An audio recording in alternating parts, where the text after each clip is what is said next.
Okay. I think we'll make a start. I hope you can hear me well. Welcome everyone. Welcome everyone to this very special Kenneth Waltz Memorial Lecture. My name is Milja Kurki. I'm a professor in the Department of International Politics at Aberystwyth University, and also the co-editor of the journal International Relations, which sponsors this event. And I'll be chairing the session today. It's a great privilege to welcome you all here for this Kenneth Waltz Memorial Lecture.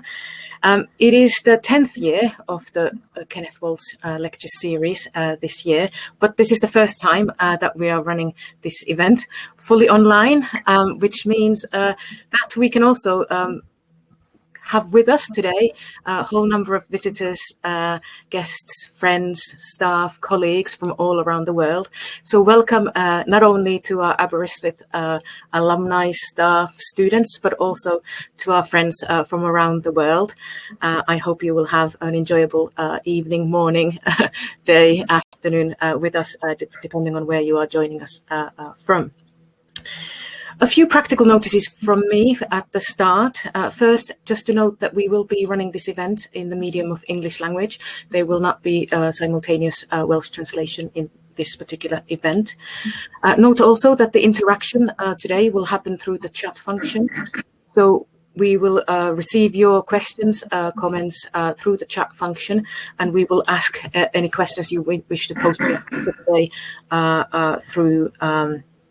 through that function at the end of the lecture, at the end of the session today.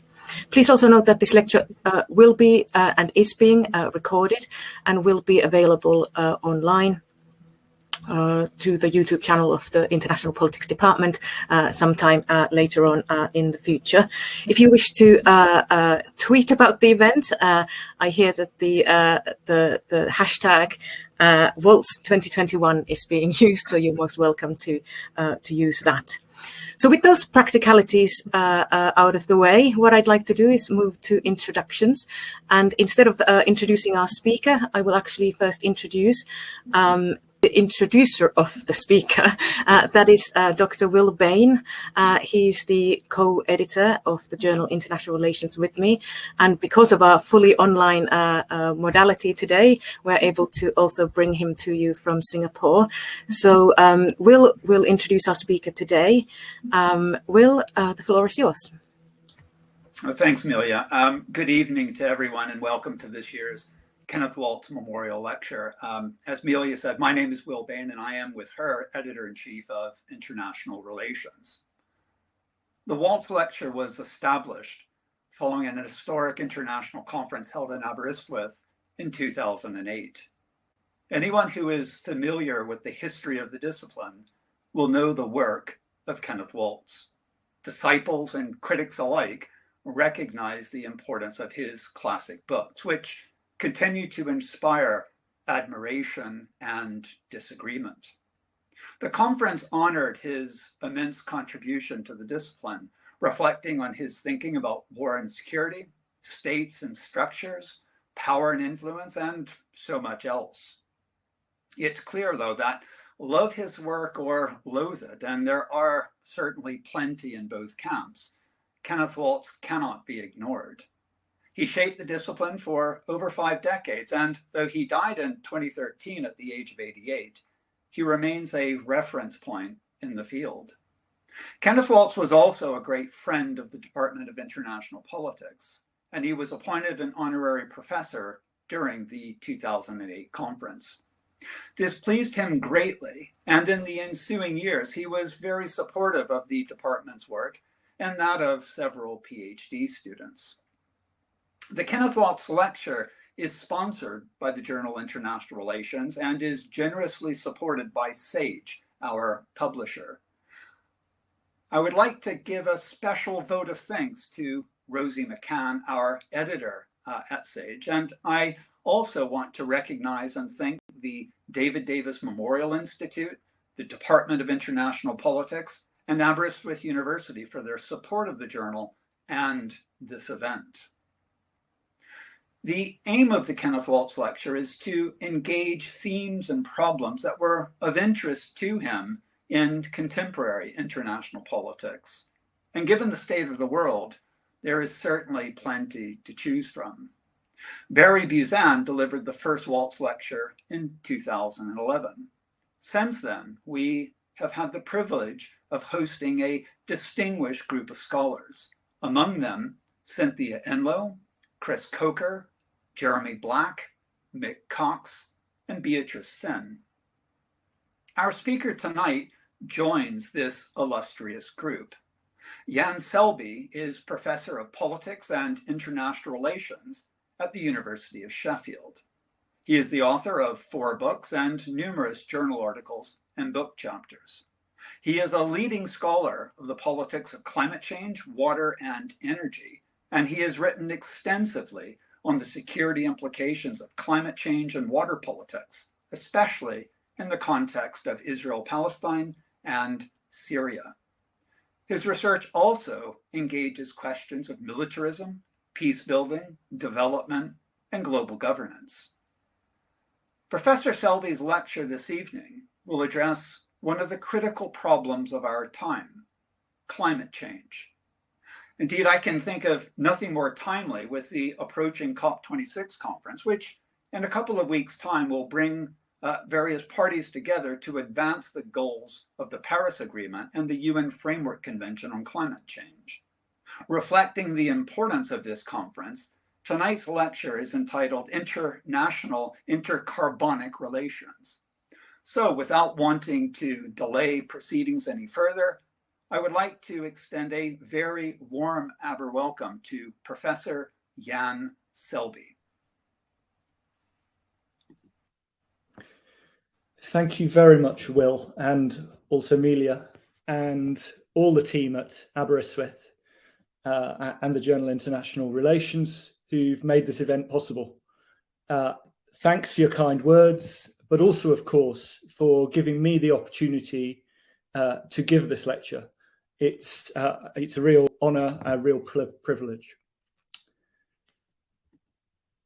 What I'm going to talk about today is why climate change matters to world politics, and indeed why it should be at the very core of the discipline of international relations. But I want to make this argument in a particular way, as indicated by my title. So let me start by trying to explain this. In their landmark 1989 book, International Intertextual Relations, James Dederian and Mike Shapiro famously set out a case for analysing international relations as text. Texts, narratives, discourses, and representations, they argued, are of such importance within international relations that they should be considered not just an issue within it or an aspect of it, but its very core. Texts, they effectively argued, and many other postmodern, post-structuralist and constructivist scholars have followed suit, are no less than the lifeblood of international relations, constituted by the international, but also constitutive of it. Now, there are many possible objections to such claims, but I don't want to get into these. Instead, I want to ask,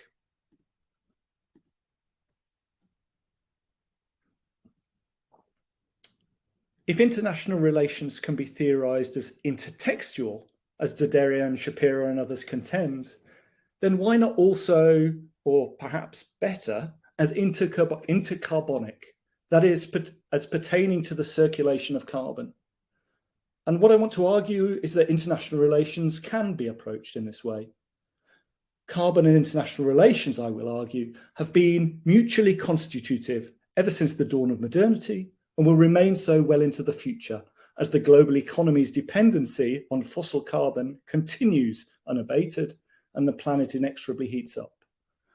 Carbon and international relations are locked in an embrace which is crucial to understanding both their conjoined histories and the Earth's future.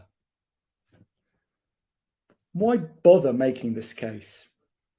Now, I have to admit that my title was initially intended as a joke, another ridiculous neologism, but I have some more serious motivations too. Above all, the discipline of IR's record of engagement with carbon politics and climate change remains incredibly poor. Climate change is still to this day pretty much absent from major IR debates, except as a case study and a site for testing or developing other theories.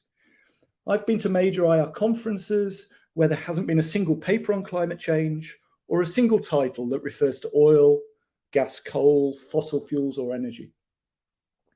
When climate change is discussed, it is typically siloed as an environmental issue and a matter for specialists. And most critical scholarship has frankly been no better on this count, in fact, often worse. My view is that all of this urgently needs to change. The environment has never actually been on the periphery of international relations, as Steve Smith once argued, while Professor of International Politics at Aberystwyth, and neither for that matter has carbon. Conversely, the modern history of carbon is to a large degree international.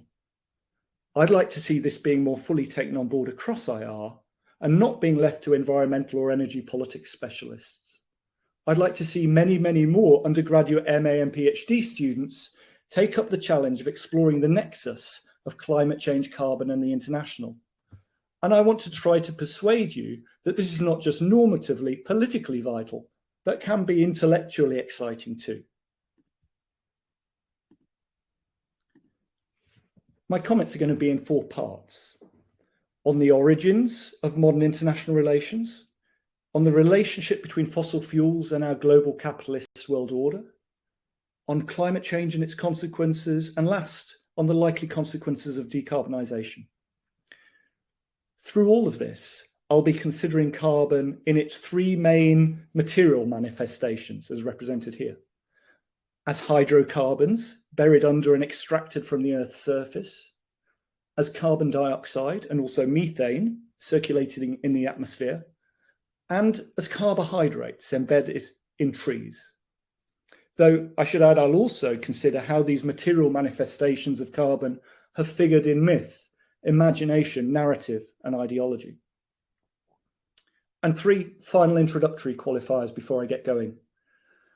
First, for those who want to position my argument, just to say that it's principally informed by historical materialist and post-colonial thought, and by research in the field of political ecology, the central premise of which is that, as with carbon and the international, all politics is ecological, and all ecological crises are rooted in politics. Second, I should warn you that I'll be putting forward lots of specific interpretations of the relations between carbon and world politics, and that you may find you disagree with some, or even lots of these specific interpretations, even if you accept my general thesis about carbon's importance. And last, I just want to stress that much of what I'm going to say will have been said better or more fully by others. There's lots of fascinating, brilliant work out there on what I'm calling international inter-carbonic relations. Unfortunately, only a small portion of this work is being done from within IR.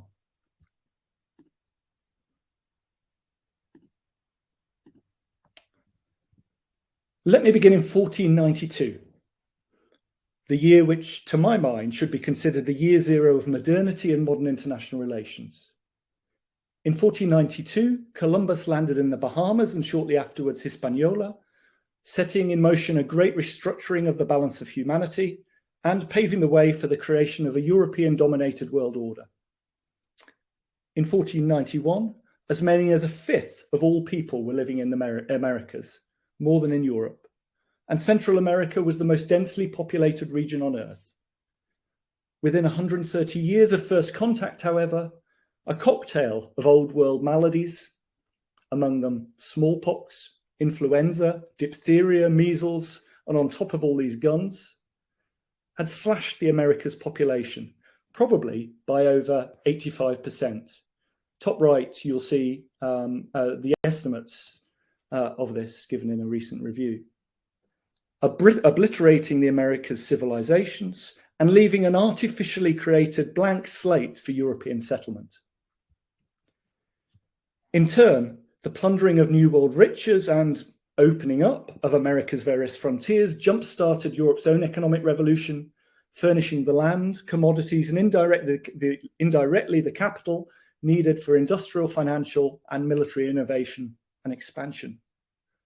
Prior to this, Europe had been no more technologically or economically advanced than China, and possibly other world regions too. But with the Americas opened up for exploitation, and with an army of African slave labor under its control too, over the course of the 17th and 18th centuries, there occurred a great divergence between the European and non-European worlds, as Kenneth Pomerantz and others have extensively documented. Put to one side, I would argue, all the IR obsession with Westphalia and 1648, it was 1492 which sparked the much more significant birth of our modern global order, with legacies which remain to this day. In case you're wondering what this has all got to do with the subject at hand, this great restructuring of global social relations was accompanied by an equivalent reconfiguration of global carbon. Emptied of their indigenous population, the Americas quickly returned to wilderness. Lands which had previously been managed through fire became thick forest. The gardens, orchards, and managed woodlands of Amazonia became wild jungle. And the fields of maize, beans, and squash, which had lined the eastern seaboard of what was to become New England, turned to forest too. In 1491, the Americas were not a forested wilderness, but following Columbus, they became just that. Now, we know all this thanks to the accounts of the earliest European explorers and to scientific advances in archaeology and anthropology. But incredibly, it also finds corroboration in carbon analyses of Antarctic ice cores, from which we can glean that the reforestation of the Americas sucked so much carbon out of the Earth's atmosphere that global atmospheric carbon dioxide levels dropped between 7 and 10 parts per million between 1520 and 1610, the sharpest such decline in the entire climatological record. On the left-hand figure here, the red lines show atmospheric CO2 levels over 4 different time periods. And if you look, hopefully you can see this, if you look at the third graph down, graph C, you'll see there was a very sharp drop in CO2 over the course of the 16th century. By 1610, there was less carbon dioxide in the atmosphere than at any point in the last 2 millennia. Largely, it appears, thanks to the European discovery of the New World and its transmission to there of a raft of infectious diseases for which the native population had no inbuilt immunity. Many of you will be aware of the term Anthropocene, which was first invoked by geologist Paul Crutzen to capture the existence of a new geological epoch shaped by human agency. Now, the term Anthropocene has entered IR mainly in the form of theoretical riffs on the relations between nature and society, or in calls for other terms, such as Capitalocene, for instance, to be used instead. But the evidence just discussed, alongside related evidence of how European contact with the Americas transformed ecosystems and biodiversity worldwide, a process which the late Alfred Crosby labelled the Columbian Exchange, suggests a very different lesson.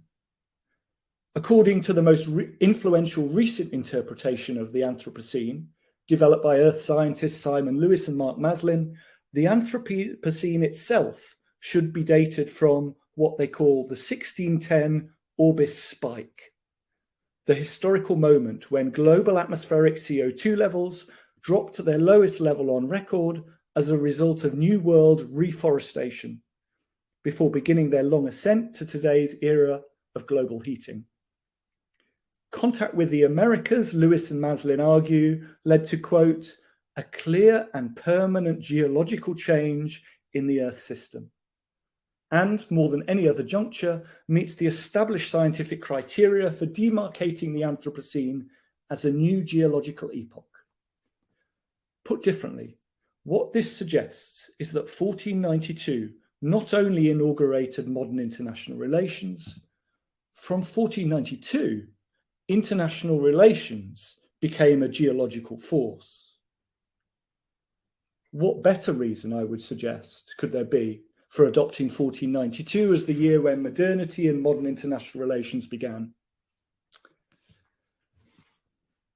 Now, there is much more that could be said on these issues and their consequences, but I'll restrict myself to just one point. And that is that these complex historical relations between trees, the atmosphere, and Europe's encounter with the Americas left significant legacies for the discipline of international relations, especially through the ideas of international anarchy and the state of nature. Most of you will be aware that the idea that we inhabit an anarchic international system, which remains one of the foundational ideas of realist and liberal international thought, is modelled on early modern accounts of the state of nature. Some of you may also know that these accounts of the state of nature were empirically modelled on the New World, as my former colleague Beate Jahn, among others, has shown. These accounts of the state of nature were not only modelled on the Americas' supposedly savage prehistorical peoples, however, but also, I would argue, on its ostensibly pristine natural environment. Consider this image, which is the frontispiece to Thomas Hobbes's 1642 work De Cive, The Citizen. Look at just the earthly bottom half of the image. To the left is Hobbes's vision of civil society, as represented by a crowned, robed woman holding both a sword and scales of justice, with an idealized European pastoral scene, rural scene in the background. Meanwhile, bottom right and juxtaposed to this ideal is Hobbes's vision of libertas, the anarchic and violent state of nature, and an image which was actually modelled on a drawing from Virginia, featuring a barely clad Native American woman before a violent, wild, and crucially, I would argue, forested land. Hobbes, it deserves stressing, was not alone in thinking along these lines. When John Locke claimed famously that in the beginning all the world was America, and when Giambattista Vico said that the order of human institution was first the forests, after that the huts, then the villages, next the cities, they operated with the same basic premise. Early modern ideas of the state of nature were steeped with trees, with carbon, and by extension the very same applies to the idea of international anarchy. What I'm suggesting, in short, is the idea that we inhabit an anarchic international system, which remains one of the foundational ideas of realist and liberal international thought, is not just a myth, as many others have said before, but a legacy of a specific international and inter-carbonic occurrence, the disease and genocide-induced recarbonization of the Americas.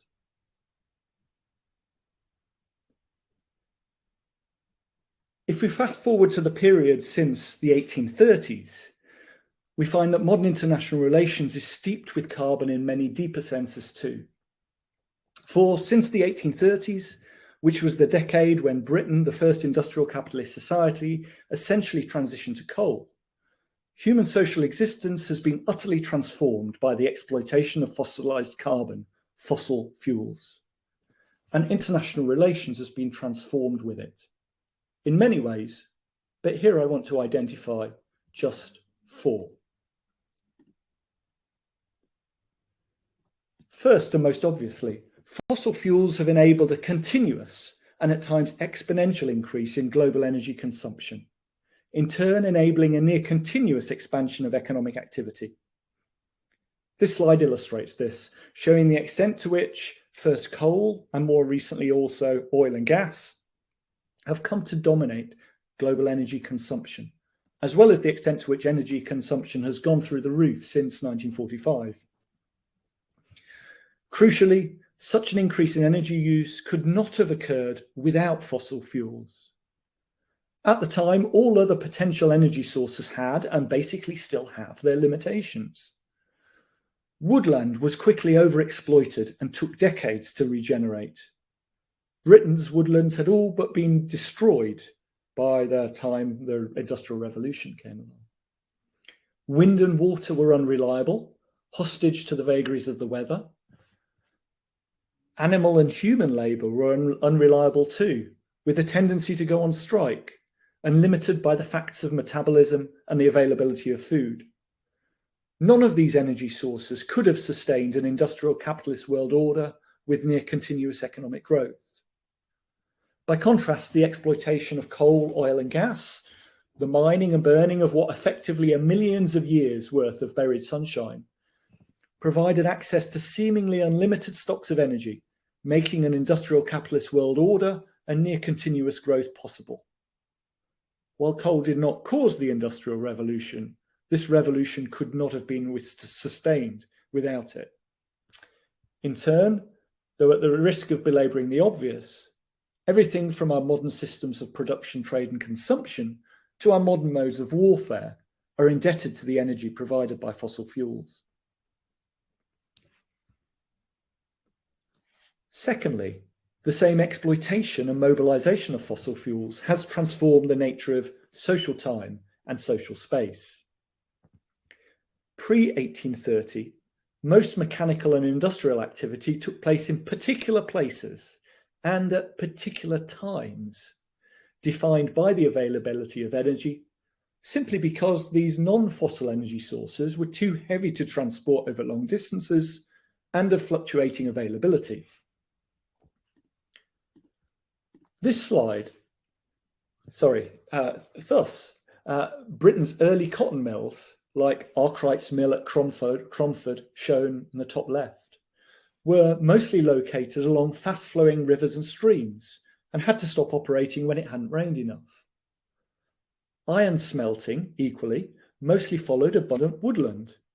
The Tudor colonisation of Ireland, for instance, saw the decimation of Ireland's abundant forests and their replacement by landscapes like those on the top right.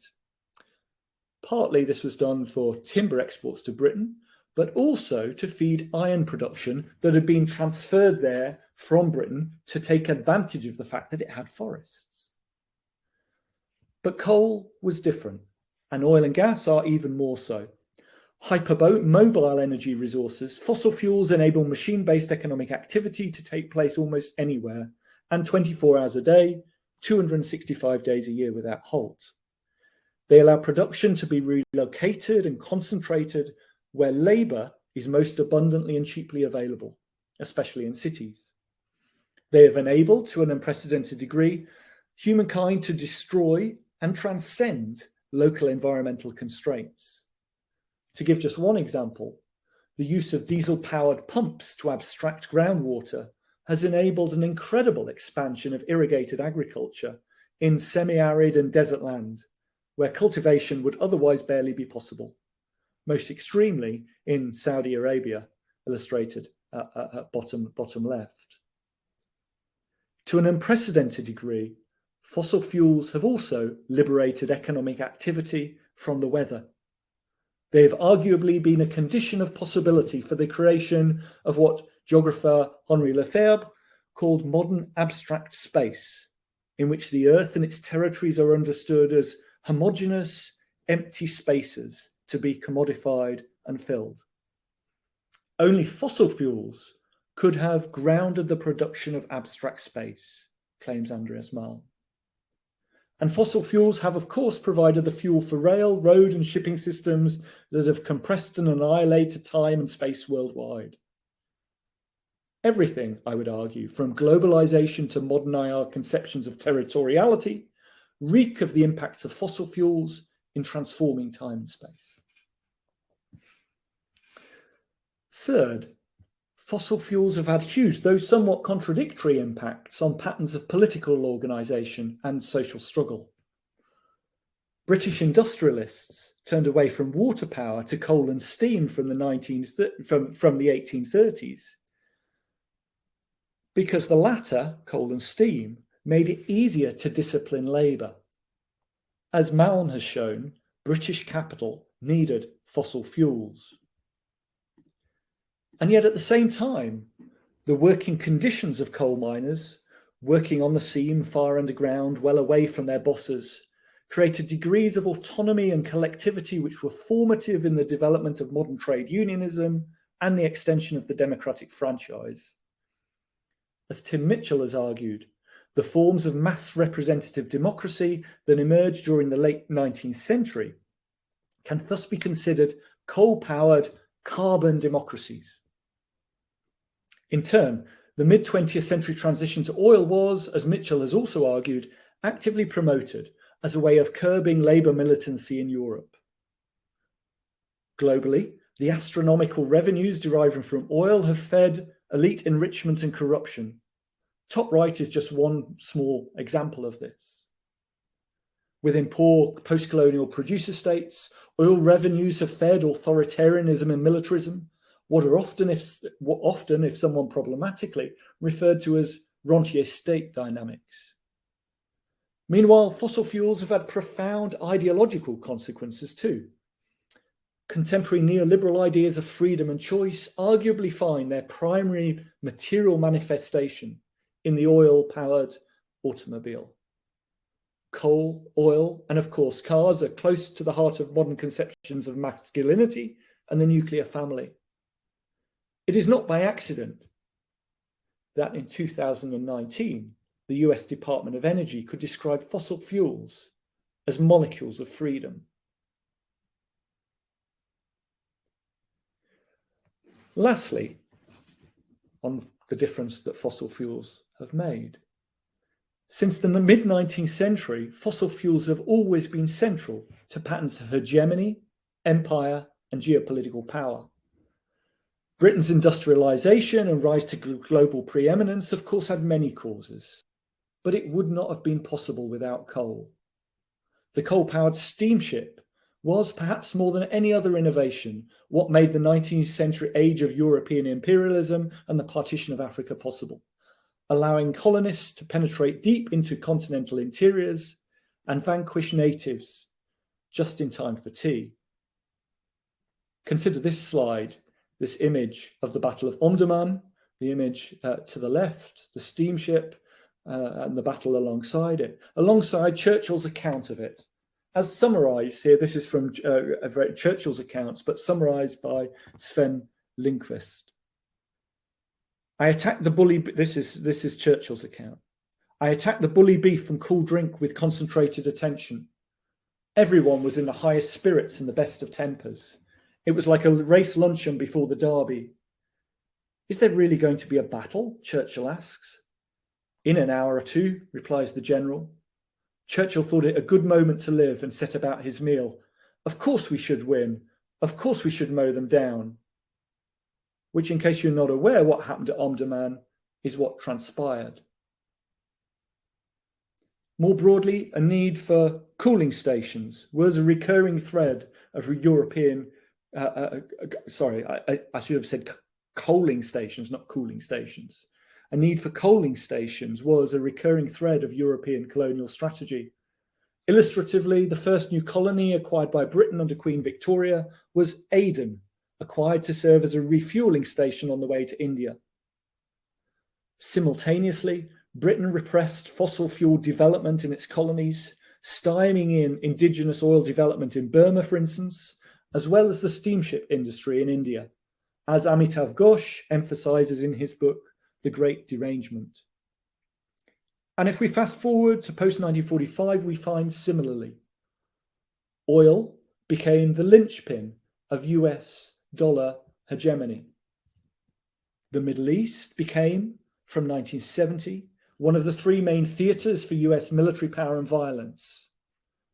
Petrodollar recycling left its traces all over Middle Eastern and world politics, from the huge arms purchases by oil producers from the US, Russia, and major European powers, to petrodollar-funded agricultural investments in Sudan that displaced hundreds of thousands of indigenous Nuba, to the funding of Islamist militants in Pakistan and Afghanistan, the consequences of which are very well known. Even today, the two main fossil fuel producers in the world are the two preeminent military powers, the US and Russia. This graphic here represents all countries proportionate to their total coal, oil, and gas production. And to the bottom left, if you look, you'll see the ranking of fossil fuel producers as of 2019, with US and Russia at the top. For both the US and Russia, moreover, fossil fuels are central to their strategies of geopolitical power projection, with even the US under Donald Trump coming to aspire to energy dominance. Indicatively, the US military has the largest institutional carbon footprint in the world. None of this is accidental. Modern international relations is fundamentally fossil fueled.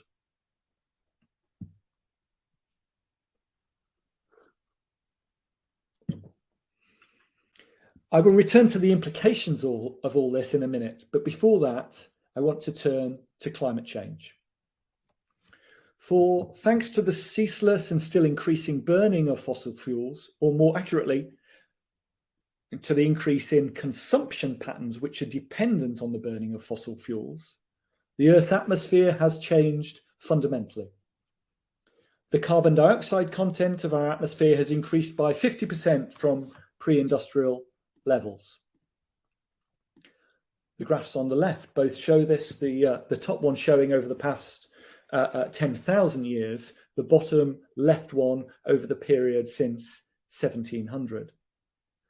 CO2 levels are now higher than at any point in 2 million years, perhaps more. The amount of methane in the atmosphere, which is the top right figure, has also soared by 2.5 times since pre-industrial levels. And global average temperatures increased in turn. See the bottom right chart graph. So far, increasing by just over 1 degree C. Much more is obviously on the way. Our Anthropocene planet is currently on track to have warmed by 1.5 degrees C sometime during the 2030s, sometime during the 2030s, and by 2 degrees C, which is the internationally accepted target for avoiding dangerous climate change, not long after that, with much more to come thereafter. Now, it's to my mind beyond doubt that global heating of this magnitude and velocity will have profound climatic, ecological, economic, and humanitarian consequences. Increased temperatures will transform ecosystems and habitats. Heat deaths will soar. Heat death risks will soar. Precipitation patterns may shift considerably, with some regions becoming hotter and drier, others hotter and wetter. Most forms of extreme weather event will become both more frequent and more extreme. Sea levels will rise, albeit, I should say, unlikely by more than 1 meter this century. Most sea level rise will happen later. And food production patterns will inevitably be hugely affected and will have to change. But how will the carbonisation of our atmosphere affect world politics, international relations? The standard view may be summarised on 2 levels. So at the most general level, the view is simply that it will be incredibly consequential. If you look at the quotes on the left-hand side here, you'll see some illustrations of that. But then there's a somewhat more specific thesis about the likely impacts of climate change too, which is illustrated more by the quotes on the right. And this is that the security and geopolitical effects of climate change will essentially involve climate change increasing environmental and in turn livelihood pressures on the global poor and in already volatile regions, especially through shock events like droughts. That this in turn will leave many people and communities unable to cope, that this in turn will spur mass climate migration, which will pave the way for instability, large-scale armed conflict, state collapse, perhaps even genocide. Now, this is what I would call the dominant threat multiplier understanding of climate change, which takes its name from the quote to the middle right. Indeed, many have argued that this future is already with us. The 2003-05 war in Darfur, The ongoing war in Syria and the security and humanitarian crisis around Lake Chad, most notably, have all been linked to climate change-induced droughts. Now, the good news is that such threat multiplier narratives are, by my assessment at least, overstated and misleading in at least three ways. To start with, the empirical evidence in support of them is really very weak. I've explored the evidence on Darfur, Syria, Lake Chad and elsewhere with various co-authors. I want in particular to mention Gabriel Daus and Clemens Hoffman, with whom I have a book forthcoming on the subject, should be out in the middle of next year. And we have found nothing on this that is at all convincing. And this isn't just our view. Syrian scholar Marwa Daudi concludes in her recent book on Syrian climate change that there is, quote, little evidence that climate change in Syria sparked popular revolt in 2011, but a lot of evidence that suggests it did not. And you'll also see on this slide what the Intergovernmental Panel on Climate Change said on conflict in its last report on the subject in 2014. Collectively, the research does not conclude that there is a strong positive relationship between warming and armed conflict. Confident statements about the effects of future changes in climate on armed conflict are not possible. The more fundamental problem, secondly, is that threat multiplier narratives, let me turn to the same slide again, are all indebted to some pretty untenable assumptions. Look, for instance, at the quote from Barack Obama highlighted at the bottom, in which he assumes that climate change will cause drought, will cause famine, and so on. The problem with this statement is that it's completely anachronistic. Not only has there been a long-term decline in famine incidence and lethality over the last century, more strikingly, the vast majority of famines over the last century have been caused principally not by drought, but by state policies, and in particular by war. More broadly, the idea of carrying capacities, see the top right quote, and societal collapse, which doesn't fear, but I could have shown you lots of quotes which talk about collapse, that proliferate in such narratives, they're anachronistic too. Indeed, they're straight out of the work of Parson Thomas Malthus. Much of the discourse on the subject is also, I've got to say, built on baseless but entrenched racial stereotypes. The reality is that adaptation to often extreme environmental circumstances is an entirely normal part of human existence and human history, and that in an age of fossil fuels in particular, human adaptive capacities are enormous. Recall that fossil fuels have enabled humankind to transcend local environmental barriers, limits, and constraints to an unprecedented degree. Today, around 100 million people live below sea level. Hundreds of millions live the vast bulk of their lives in indoor environments held constant by heating and air conditioning. Billions of people are, I would suggest, more dependent in the short term on Facebook or WhatsApp than on the weather. And while there are, of course, huge global inequalities in this, with some being much more exposed and vulnerable to environmental and climatic conditions than others, we should not let this fool us. Even for small farmers in Darfur or northeast Syria or elsewhere, whether rainfall levels are good or not matters much less to them than the price and availability of fuel. There is little reason to think, given this, that as the 21st century proceeds, local droughts or indeed sea level rise will cause anywhere near the scale of displacement, conflict or chaos that is often claimed. In addition to this, thirdly, threat multiplier narratives are overstated for a very simple reason, because that is generally their purpose. The earliest US policy reports on the subjects, including the ones quoted to the right here, top right and bottom right, were essentially produced to try to get the Bush administration to take climate change more seriously by dramatizing and securitizing it. Western policymakers and especially activists have often unthinkingly reproduced apocalyptic narratives of climate conflict and crisis for the same reason, because they think this will help build public and policy support for cutting emissions. And that's not the only interest at work.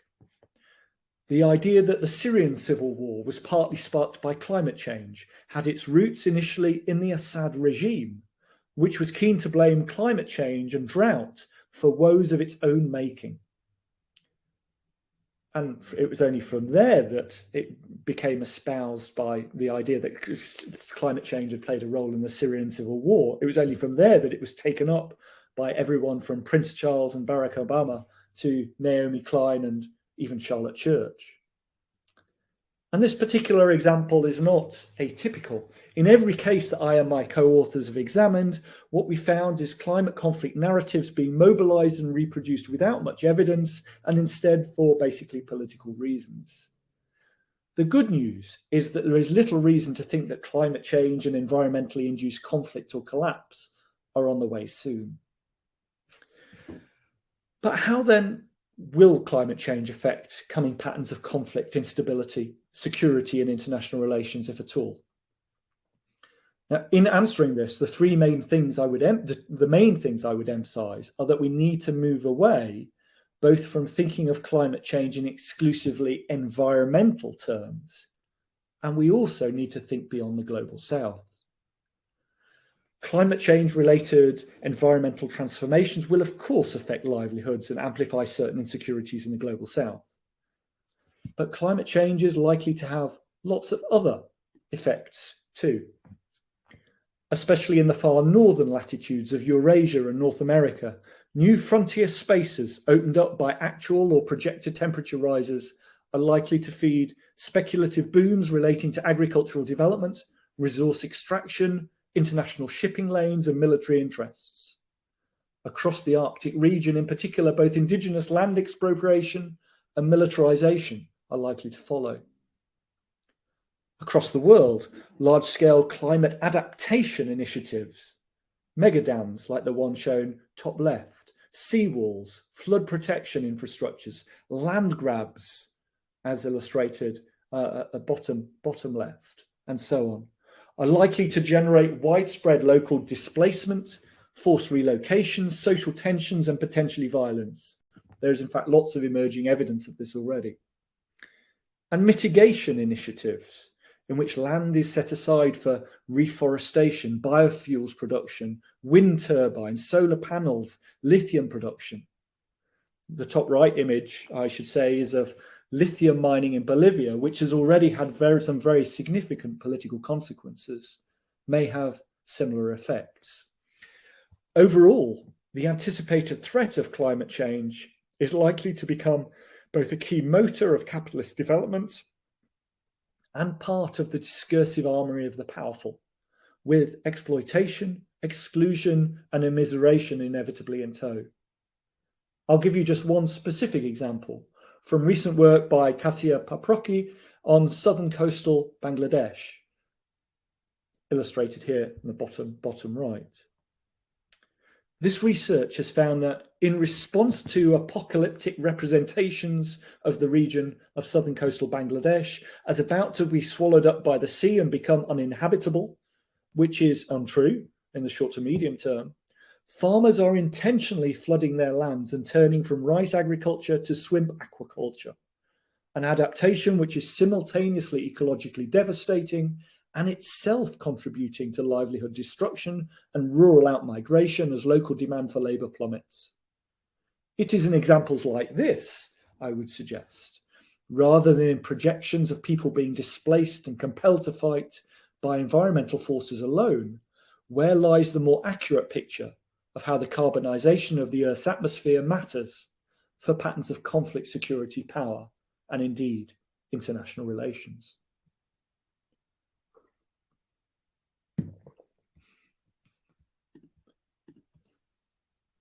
This brings me to the fourth and final issue, which is the challenge of decarbonisation, of moving away from our dependency on the burning of fossil carbon. I want to start by emphasising just how far we still have to go.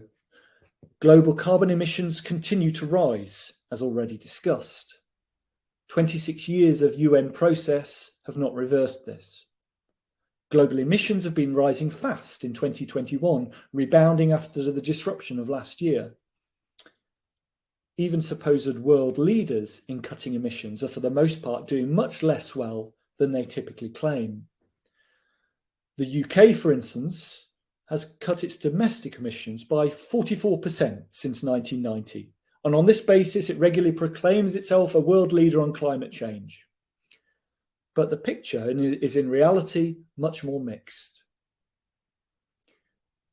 The UK's 44% emissions cut since 1990 is mainly an unintended consequence of two things: of the UK's deindustrialisation and the consequent geographical displacement of industrial emissions, especially to China, and secondly, of the shift from coal to gas in home heating and power generation, a shift which, once again, relies upon the displacement of emissions, since huge quantities of methane are released during gas production.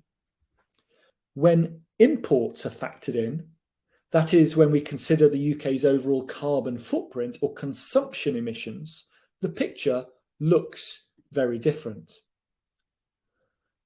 The top line here in this graph shows these consumption-based emissions, which, as you'll see, have followed a very different pattern from territorial emissions, domestic emissions, peaking only in 2007. And this was only thanks to the global financial crisis and resulting recession. The amount of carbon emitted to make the UK's imports, that is the gap between the light blue and the green lines in this graph, has progressively increased since 1995. As for the UK's domestic emissions and what's currently being done to reduce them, well, I know this is not the subject of this lecture, but I feel compelled to say, in passing, that the current government's policy record is risible. New licences for oil and gas exploration, a collapsed home insulation programme, a new road building programme, airport expansion, and much else besides.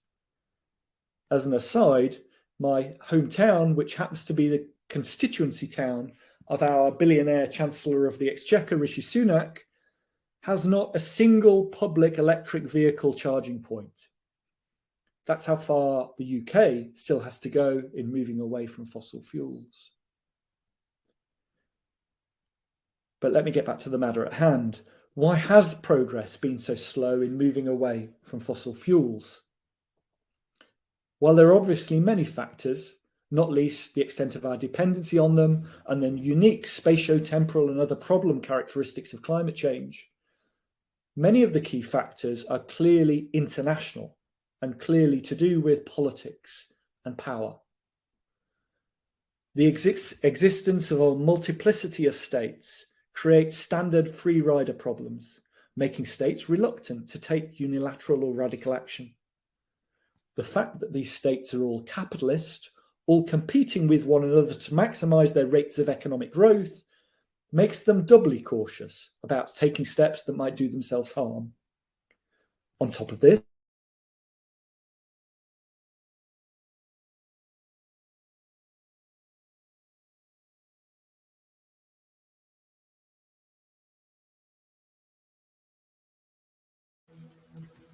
Hello, everybody. We seem to have a small glitch here.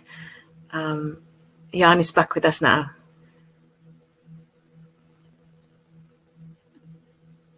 I'm back, Amelia. Great. I'm not quite sure where I got to, but I'll just go back slightly. Sorry, everybody, I just got cut off. My email internet connection just went down for a second. Great. Oh.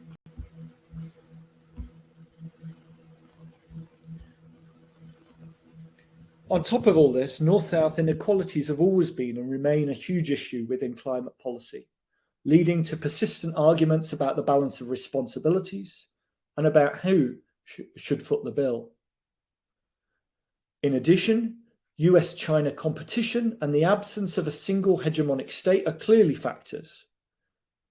The fear of being undercut by China, as captured in this infamous tweet by Donald Trump, has been a recurring feature of US policy discourse on climate change. Not always represented in these terms, but it's been there.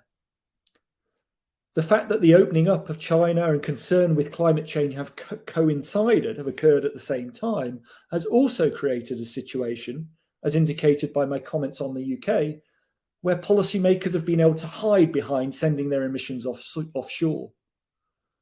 And then there are, of course, the wide panoply of interests tied to fossil fuel extraction and distribution and to the rents and other income streams deriving from them.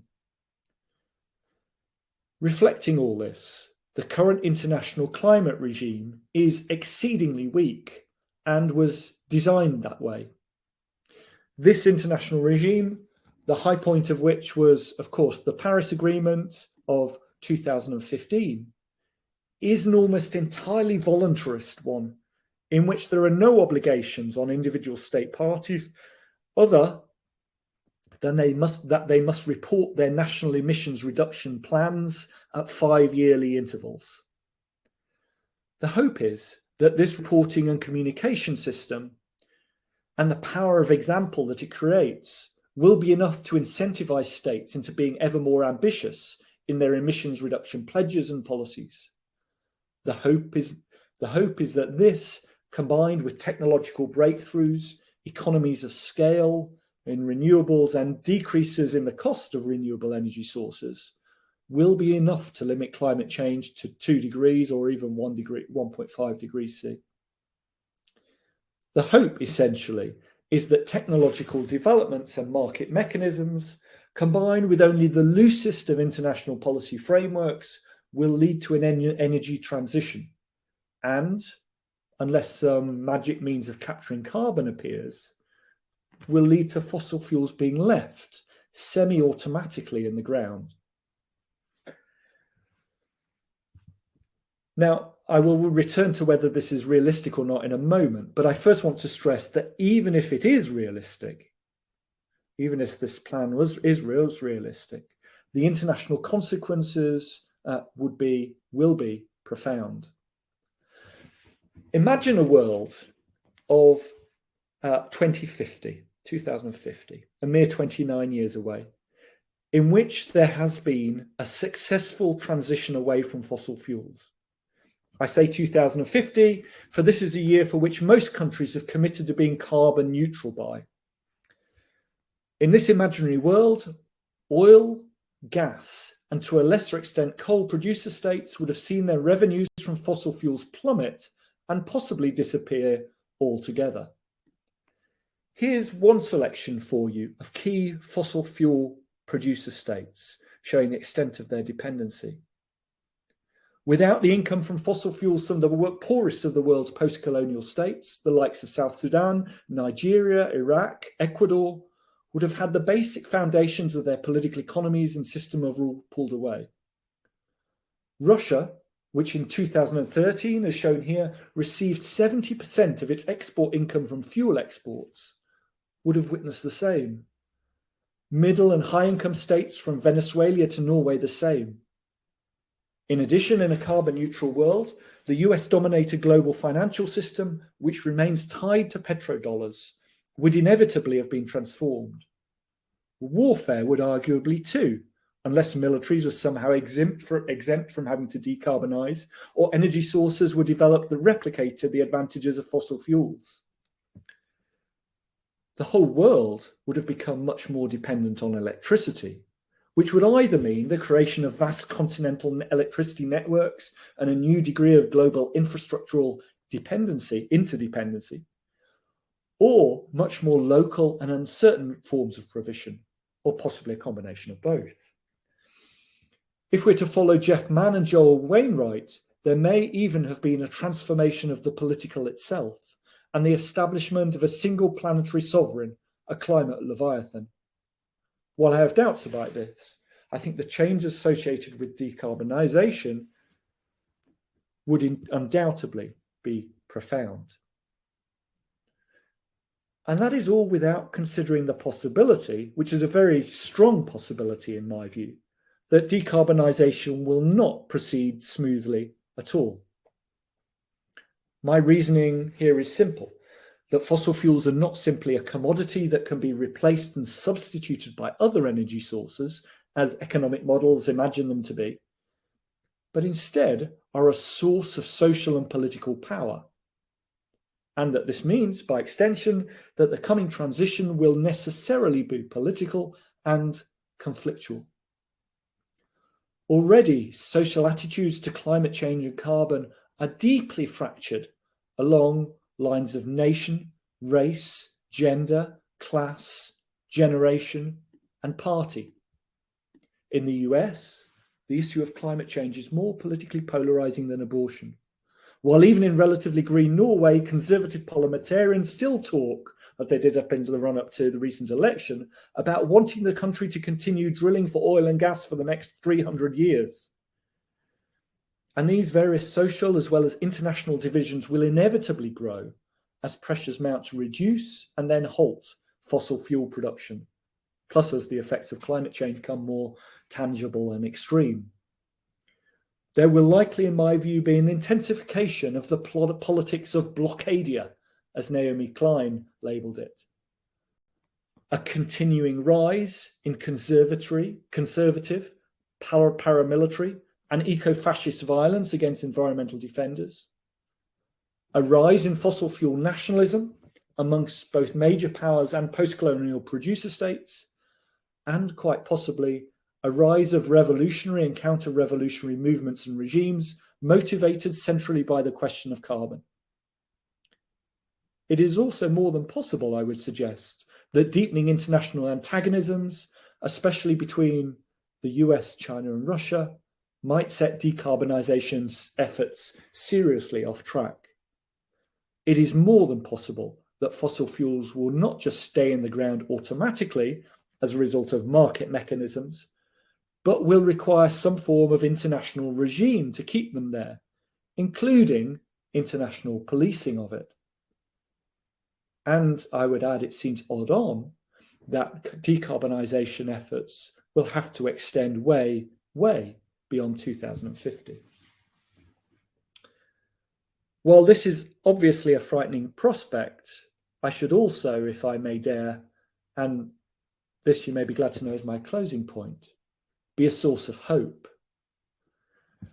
Standard threat multiplier narratives imagine climate, conflict, and instability in exclusively negative terms, reflecting dominant powers' interests in the status quo.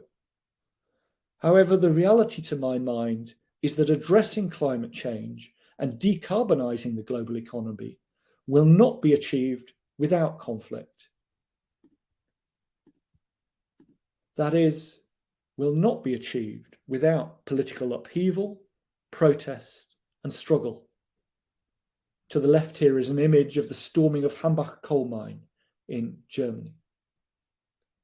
Moreover, precisely because fossil fuels, especially oil and gas, are such crucial sources of social power and domination, and because they are so heavily implicated in much that is worst about modern world politics, among other things, authoritarianism, militarism, corruption, throwaway consumerism, environmental destruction, and the overwhelming power of capital.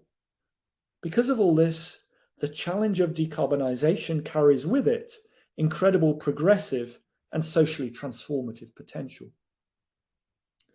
My hope, to close, is that scholars and students of international relations might start doing a bit more to help bring this potential into reality.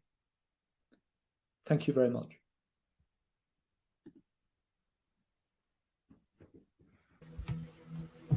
Thank you, Jan. Fantastic. I think we can move the slides out now. Andrew will help us in the background, I'm sure. Thank you very much. Fantastic. What a rich, interesting lecture we've had. What I'd like to encourage you to do now is send your questions, please, to Jan and to everybody into the text box. If you just type your question in the text box, it'll come to us, and we will take the questions from there. I wondered if I could get us started with, I suppose, the question that might be on the minds of many people listening to you.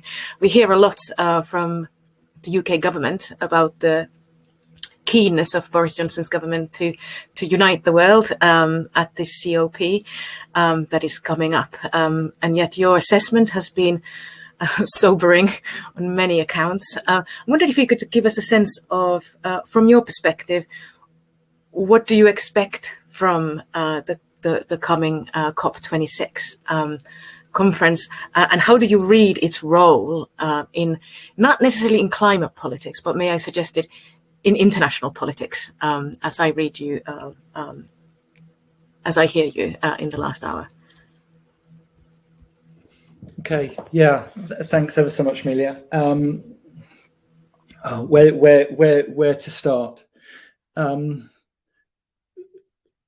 So I think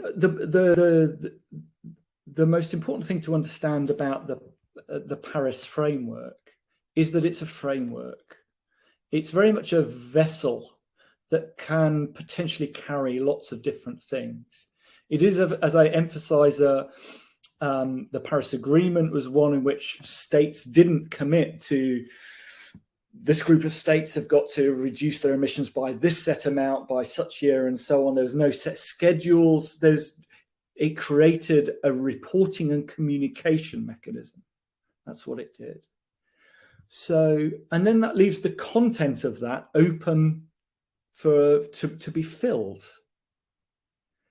So, I mean, I've written quite negatively on the Paris Agreement in the past, but I probably think of it slightly more positively than some of the things I've written previously, actually, because in a way, as a vessel or as a space for politics, for climate politics to occur, it's a site in which different things can happen. It's a site which is obviously going to be affected by political changes. So whether those be the election of a climate skeptic US president or a global pandemic, to some extent, being an empty space, it's a very flexible mechanism.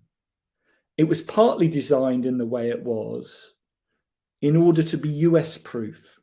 Okay, so that if a climate skeptic US president was elected, the whole sort of institutional architecture would not collapse.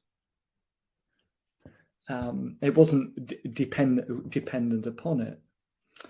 So, I mean, and given that, what's important is it's a communication space and reporting space, and what's important is what states come forward with. And also, of course, not just what states come forward with, but what's bubbling away at the social level in terms of social discourse and protests and so on, and creating space for those to make a difference. Precisely in terms of what are the main things to be done at COP26? Well, the most important thing is what individual states are going to come forward with their 5-yearly pledges, what are called the national determined contributions. Every 5 years, states have got to come forward. They're meant to come forward with more ambitious pledges about how they're going to decarbonize. Okay. Most states have already done that. Quite a few crucial ones haven't yet done. There's uncertainty in particular about China, about what its pledge is going to be, whether it's going to ramp up its ambition further. So that they're the key questions there. I'll finish in a moment. I realize I want to say a couple of other things and address the second part of what you asked as well, Amelia. The other really, and I didn't mention this in my talk, the other really important thing to know about the the COP process, the Paris Agreement, and the Glasgow summit coming up, is that the Paris Agreement does not mention fossil fuels. It's a regime which tries to reduce emissions, and tries to reduce emissions without saying anything about fossil fuels.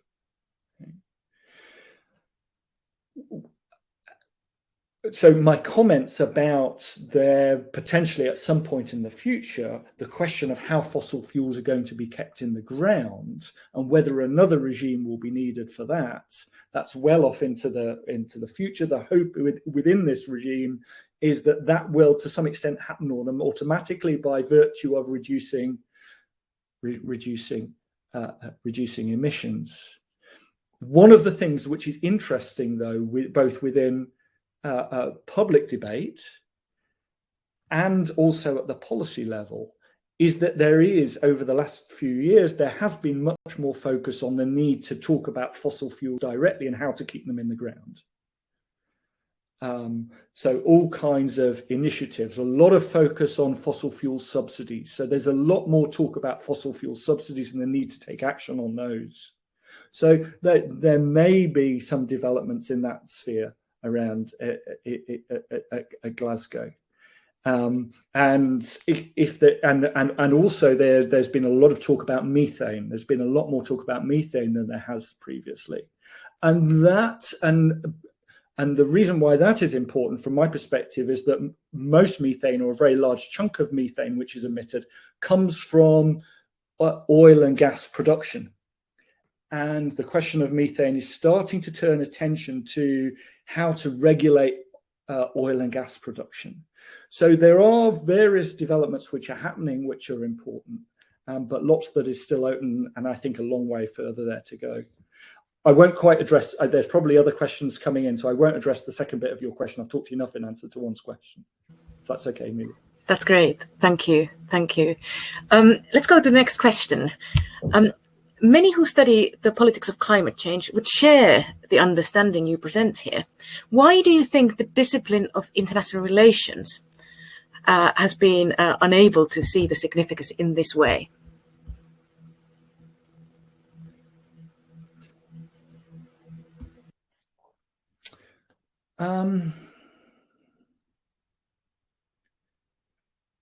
You know, frankly, I don't know. I mean, it's a very good question. It's a very good question, and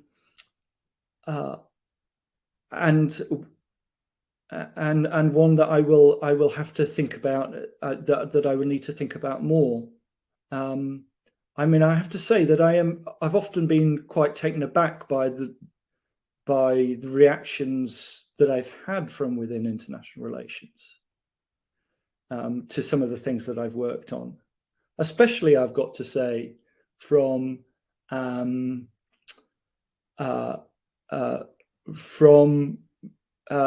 male Marxist theorists who have often been regularly made snide remarks about working on environmental politics in a way which I don't really which I don't find in other circumstances. I don't know how much that's. I don't know quite what that says. There clearly is something to do with some of the things that I'm interested in. People have tended to move to other disciplines or find stuff from other disciplines that they're not finding from international relations. But I don't think I can give a very good answer to that question. I'm puzzled. Thank you. Let me move to the next question, and I'll read the wider comment, because I think it puts the question into context. I was struck by how, in the first half of the talk, the focus was on how we need to theorize the emergence of the modern international system on carbon, forests, coal, oil, in that sort of sequence. But when we got to the contemporary period, that more theoretical focus on the carbon underpinning of the international system got a little bit lost from view. Can you expand on how you understand the international system as currently intercarbonic?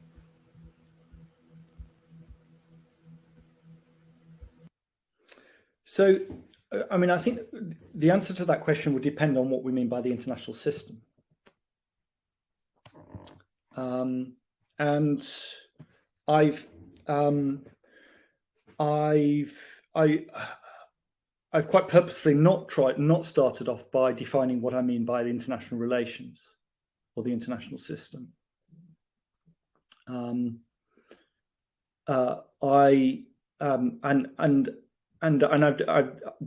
My reasons for doing that are that I don't operate with a particular understanding of what we mean by international relations or the international system. I find attempts to define what the boundaries of international relations are, as I find them increasingly problematic. If I was to have if I was to operate with a definition, it would be something along the lines of that international relations involves the study of power on a global scale. But I wouldn't want to have that sort of put that in the forefront as my definition, and things that don't do that would therefore sort of fall out of it. What I've wanted to present in what I was talking about was the relevance of carbon to the range of types of themes that international relations scholars study. Because international relations scholars have different types of understandings, and to recognize and allow for that plurality. So the relevance of carbon to thinking about war, security, power, international regimes, international cooperation, interstate relations. For me, those things are all in the basket. So I guess because of that, I think I don't accept the premise of the question, which is that to start with, I was talking about the relevance of carbon to the international, but after that I wasn't. I was talking about all kinds of other stuff. I hope that sort of explains what I was doing, even if it doesn't quite directly answer the question in the way that the questioner wanted. That's fine. That's great. Let's move to next question. Thank you for your presentation. I have a few questions. One arises from what do you think developed countries should do to support developing countries financially to deal with climate change? And secondly, what are your views on the role of international organizations in climate change discussions, considering your analysis of international politics and climate change? Okay, so thanks very much. Yeah, I mean, I could perhaps have mentioned this in my answer to Amelia to start with the question of finance. The question of finance is going to be a crucial one at Glasgow, and has been a crucial part of discussions from the very beginning. It has been a long established target, going back more than 10 years, that there should be £100 billion, not pounds, a year in climate finance being provided to the developing world for climate mitigation and climate adaptation measures. And it's been a long-standing bone of contention that this promise that was made over a decade ago is still not being met, still not being realized. And this is important because as part of the North-South negotiations, which are one of the key axes around which international climate politics is organized, that's one of the things that from the global South countries repeatedly comes up, and quite rightly. It's some of the noises about what might be said at Glasgow are quite positive in this regard. John Kerry has made some pretty strong statements about they're on the verge of being able to make commitments along those lines. The Biden administration has announced increasing of its funding, international funding for adaptation and mitigation. So we wait and see. I consider it is clearly crucial. I should also say on the top of that, though, that that the question of these financial flows, and important as they are, is not, from my perspective, all completely good news, because these financial flows are tied to particular economic models, and they are tied to all kinds of elite and other interests as well. There are plenty of adaptation and mitigation initiatives being proposed and implemented in the developing world, which are frankly deeply questionable. One of the big problems around the politics of climate change is that because the question of climate change involves trying to save the planet, to put it simply, that creates all kinds of potential for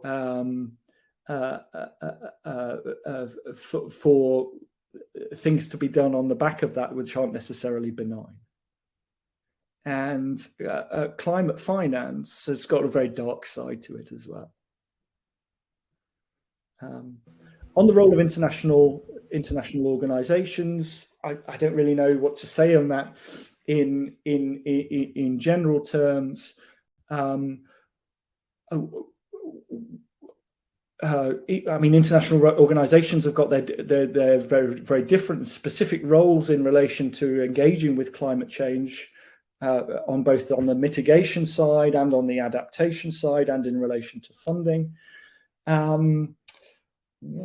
What I will say is that in some of the areas, that quite a few of the areas that I've looked at particularly closely, the role of international organizations in terms of how they've engaged with climate change has at times been quite contradictory too.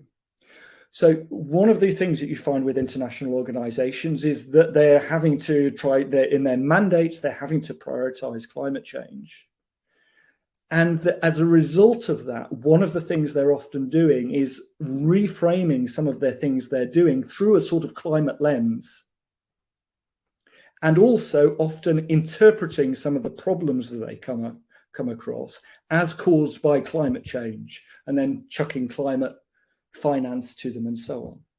So to some extent, what's happening there is what I would call a climatization of policy making, of discourse, not a securitization, but the opposite of that, which is sort of the interpreting of these problems as caused by climate change and needing climate finance and so on. So climate change becomes a master narrative for understanding these things and for resource flows and so on.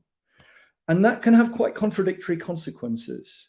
It can lead to situations where, and this is very widespread, where problems which are basically not caused by climate change at all are being understood through the lens of climate change, and where this is leading to distorted policy responses and will lead to maladaptation.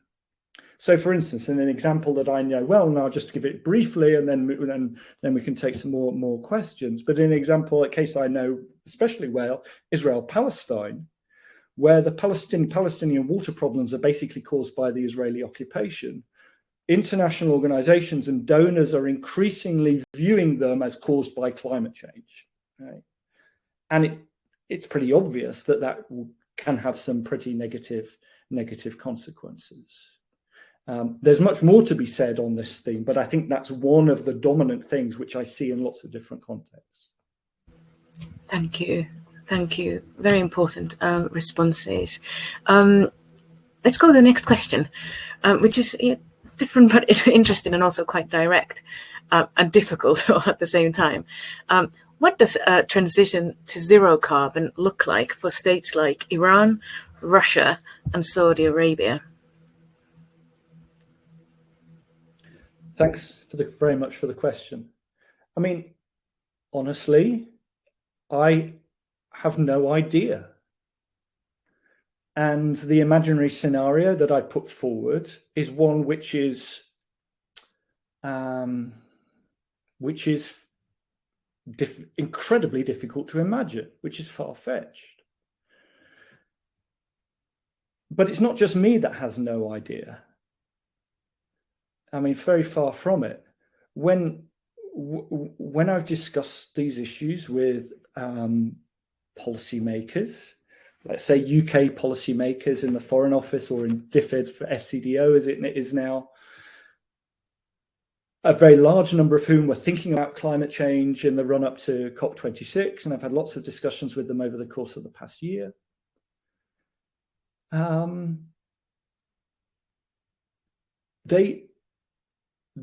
not come across a single policymaker who's known what to do with basically a variation of that question if I've put it to them. The international policy framework is not yet thinking about what will happen to fossil fuel producer states. It's not yet thinking about it. The focus hasn't yet really even moved there, which gives an indication, I mean, because it's an obvious question, it gives an indication of how far there still is to go in being able to sort of keep the stuff in the ground. So I don't know what it looks like. It would obviously depend on how quickly or how slowly that process happens, that transition happens.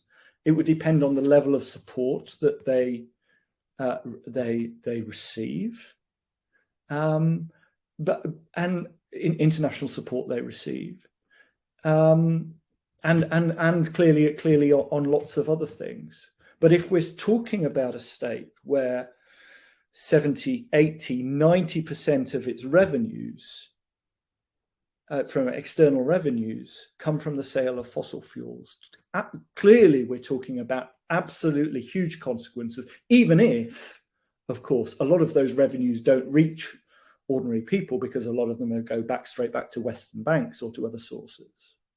We're clearly talking about very profound consequences. Thank you.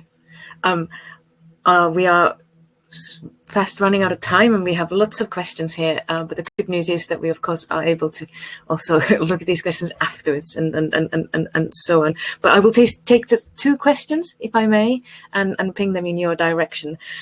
One is an interesting one on the threat multiplier. You have said that climate change as a threat multiplier is overstated with examples from the past, but does this hold in the future? Question mark is one question, and I'd like to also just propose another, which had to do with the question of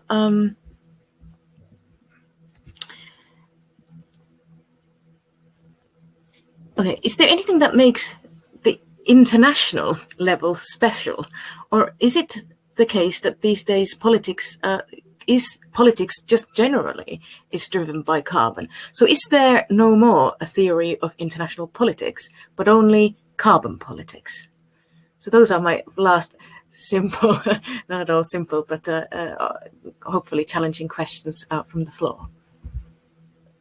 Can you just remind me what the first one was, Melia? Sorry. The first one was about the threat multiplier. Yeah, that threat multiplier didn't apply in the past, but will it change in relation to future? So it's a fair question. The comments that I made, the first bunch of comments I tried to make was about the evidence so far and of the cases that I and others have looked at where that type of reasoning has been applied. The second set of comments I made, it was trying to point to some of the sort of the theoretical or the general flaws in threat multiplier reasoning, which I take to apply not only to present and existing cases, but to future ones as well. And the same applied to my third point about why these claims are being made. I think that there's no reason why that applies to the future as well. Of course, we can't know that the same dynamics will apply in the future as in the past. But I think what's worth emphasizing is that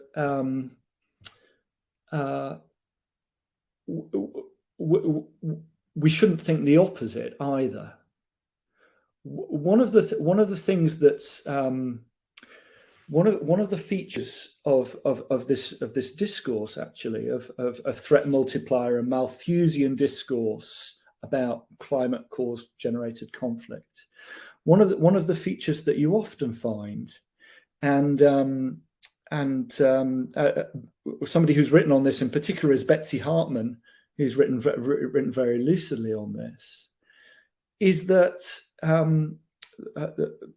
Malthusian and threat multiplier discourse about climate change and conflict often makes claims about the future which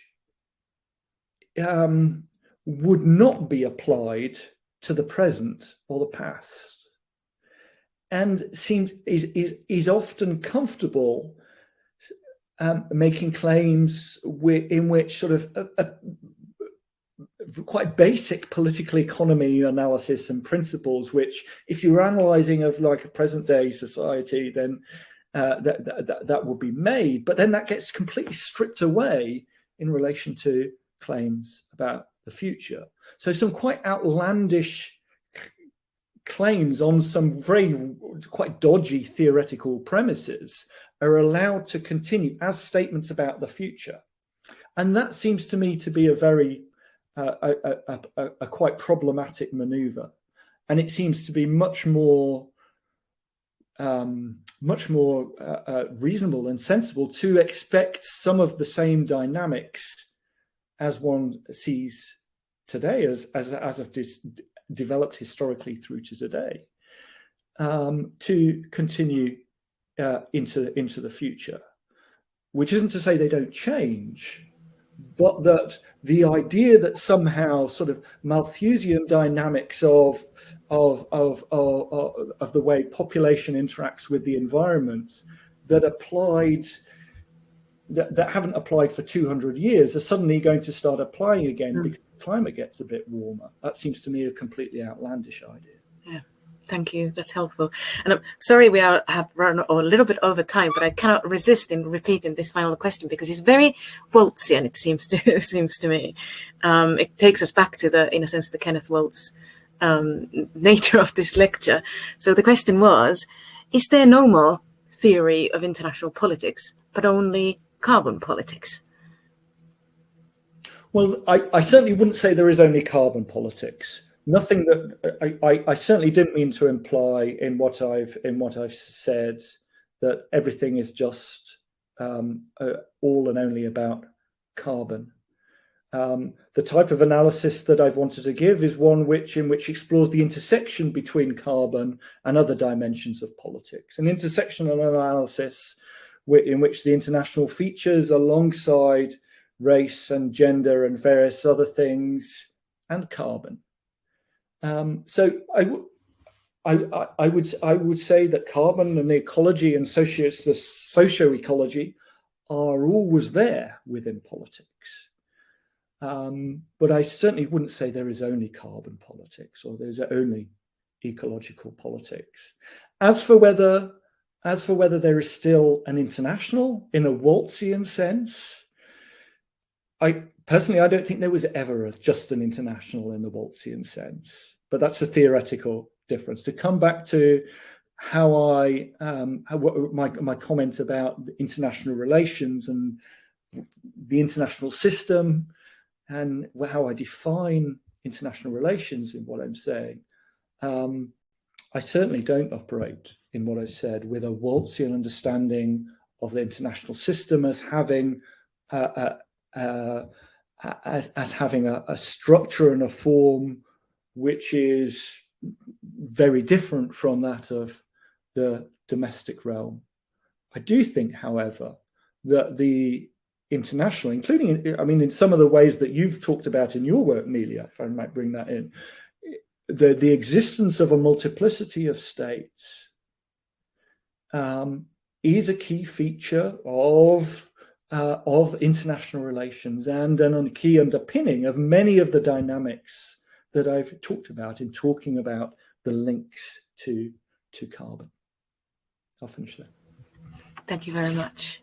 Thank you, Jan, for a fantastic lecture. As I'm sure the audience will agree, it's given us loads to think about the nature of climate challenge and what actually is involved, about the nature of international politics and how we should or maybe shouldn't think about it. And I think the echoes of Waltz are very much here, because in some senses I read this lecture as a sign also of the kind of lecture that Kenneth Waltz would have appreciated, dealing with the big important questions, but also shifting, I think, exactly our understandings of the international and the international system in a different kind of direction. So thank you for a fantastic lecture. Before we finish, let me also very quickly just say a few thank yous to the team. So thank you to SAGE and also the David Davies Memorial Institute for sponsoring this lecture series and this particular lecture too, as well as, of course, thank you to a lot of people behind the scenes, in particular Andrew Dolloway, who's organized all the technical aspects of the event today. So thank you, Andrew, and thank you also to Anwen Elias, Rachel Vaughan, Ken Booth, and also the journal team behind the scenes. Also, I want to just quickly remind you that if you're an Aberystwyth University student, tomorrow morning, Jan has kindly given us the opportunity to chat with him informally in a Teams room. So at 9:30, we will meet for a quick chat around the thematics of the lecture to continue the conversation and so on. You should have a link to that meeting in your inboxes. Also briefly, just to say, on the 11th of November, we'll have another public lecture by Professor Jennifer Pitts from University of Chicago on the thematics of empire and legacies of empire, for thinking about the international order and democracy. And there will be resonances, I think, between some aspects of these lectures also. So do watch out for the links and registration advertising. Also, there is the AU Research Festival coming up next week on climate change. So I hope this was an interesting starter for those kinds of events as well. So do look out for those events as well. But most importantly, thank you, Jan, for a fantastic, provocative lecture, and a very timely one and a sobering one, I think, gets us thinking about the big and important things in interesting, important ways. So thank you. It has been fantastic. Thank you all for your questions also. I'm sorry we haven't taken all of them, but Jan is able to have a look at all of them afterwards. So they will be very much appreciated. Thank you for your time, everybody. I hope you have a nice evening, morning, middle of the day, depending on where you tuned in from. I hope you enjoyed the discussion, and bye. Thank you. Thank you very much, everybody. Thank you, Millie. Thank you.